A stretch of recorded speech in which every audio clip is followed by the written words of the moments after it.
Yo'l transport hodisasi to'g'risida tushuncha.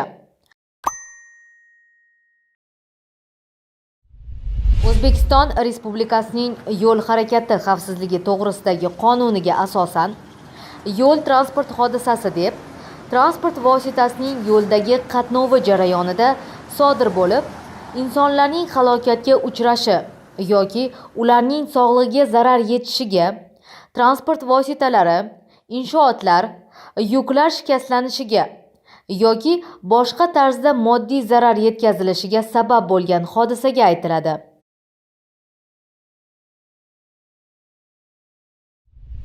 Ushbu ta'rifga asosan yo'l transport hodisasi deb atash uchun 3 ta shart bajarilishi kerak.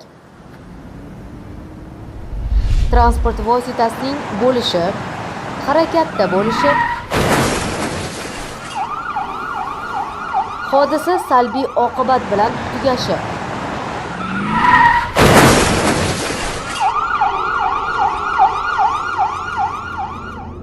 Amaliyotda 2 hodisa borki, ularda bu shart bajariladi. Ammo ular yo'l transport hodisasi turkumiga kiritilmaydi.